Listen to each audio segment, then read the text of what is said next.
Shalom Bapak Ibu Saudara sekalian.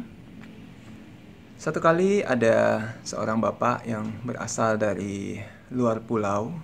Kebetulan waktu itu dia singgah ke gereja karena dia memiliki satu pergumulan yang berat di dalam kehidupannya. Dan waktu itu dia datang ke staf TU dan mengatakan ingin bertemu dengan salah satu hamba Tuhan. Yang kebetulan waktu itu saya yang melayani. Dan dia bercerita kepada saya bagaimana usahanya itu menjadi bangkrut, rumah, kendaraan, dan juga tempat usahanya semuanya disita. Dan tidak sampai di situ saja, dia bahkan kemudian diusir oleh istrinya. Dan sehingga dia akhirnya putuskan datang ke Pulau Kalimantan untuk bekerja di salah satu perusahaan sawit. Tetapi karena kondisi pekerjaan yang berat dan juga dia mengalami sakit karena tidak cocok dengan iklim di sini, akhirnya dia jatuh sakit dan dia putuskan untuk berhenti bekerja. Dan di dalam kondisi itulah kemudian dia datang ke gereja. Dia menceritakan dia di dalam kondisi yang tidak menentu, tidak memiliki pekerjaan, tidak diterima oleh keluarga, dan tidak memiliki apa-apa lagi. Dan saat itulah ketika dia lewat di depan gereja, dia teringat kembali untuk kembali mencari Tuhan. Dan dia menceritakan segala keluh kesahnya itu kepada saya. Nah, Bapak Ibu Saudara sekalian, kira-kira seperti itu jugalah yang dialami oleh Daud di dalam Mazmur nomor 61 ini. Pertama, dia kehilangan tahta kerajaannya. Kemudian dia harus melarikan diri dari istananya. Dia melarikan diri dari anaknya yang berkhianat kepada dia, yang merebut tahta kerajaan darinya. Dan saking jauhnya dia melarikan diri, dia merasa sudah seperti di ujung bumi. Seperti yang dia sampaikan di ayat ketiga. Dia mengatakan, dari ujung bumi aku berseru kepadanya, karena hatiku lemah, lesu. Tuntunlah aku ke gunung batu yang terlalu tinggi bagiku. Dan di dalam kondisi seperti ini, Daud berdoa dan berkata kepada Tuhan. Di ayat 4 dan 5 dia mengatakan, sungguh engkau telah menjadi tempat perlindunganku, menara yang kuat terhadap musuh. Biarlah aku menumpang di dalam kemahmu untuk selama-lamanya. Biarlah aku berlindung di bawah naungan sayapmu.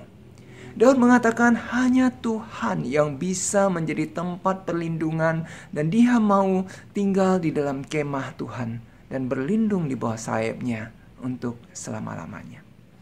Walaupun di dalam kondisi yang demikian, dalam kondisi terpuruk, dia dikhianati anaknya, melarikan diri, Daud tidak menangisi akan nasibnya. Tapi dia justru mengingat akan kebaikan Tuhan di masa lalu.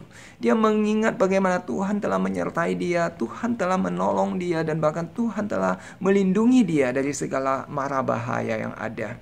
Dan ketika itu bahkan Daud juga berdoa bagi raja yang memerintah saat itu. Yang kita tahu raja yang memerintah saat itu adalah Absalom, anaknya yang telah mengkhianati dia, dan bahkan seorang anak yang tidak segan-segan untuk membunuh Daud demi untuk mendapatkan tahta kerajaan Israel, menjadi raja atas Israel. Dan Daud tidak memikirkan semua itu, tapi dia bagaimanapun juga Absalom itu masih anaknya sendiri. Dan dia berdoa bagi anaknya itu. Saudara sekalian, ketika kita dalam kondisi terpuruk, kita dikhianati, apakah kita juga sanggup untuk berdoa bagi orang-orang yang menyakiti kita? Apakah kita juga tetap bisa mengingat akan kebaikan Tuhan? Dan bagaimana apakah kita juga bisa mengingat kembali di masa lalu Tuhan sudah menolong kita, Tuhan juga telah bisa menolong kita di masa-masa yang sulit yang sedang kita hadapi saat ini. Dan menyambung kisah tentang bapak yang saya ceritakan tadi, ketika dia selesai menceritakan segala pergumulannya, saya berdoa bagi dia. Saya berdoa kiranya Tuhan membuka jalan, dan kalau bisa keluarganya itu bisa menerima dia kembali, karena itulah yang paling penting. Dan keesokan harinya saya mendapatkan kabar baik dari bapak ini. Dia mengatakan akhirnya dia memutuskan untuk kembali ke kota dia, karena istrinya menelpon meminta dia untuk kembali, dan mereka akan memulai kembali segala sesuatunya dari awal. Ketika kita mencari Tuhan, kita meminta pertolongan dan perlindungan, Tuhan pasti akan membuka jalan. Tuhan pasti akan menolong dengan cara Tuhan yang kita tidak tahu bagaimana. Tetapi Tuhan pasti akan menolong. Tuhan memberkati. Amin. Terima kasih Yesusku buat anugerah yang Kau beri, sebab hari ini Tuhan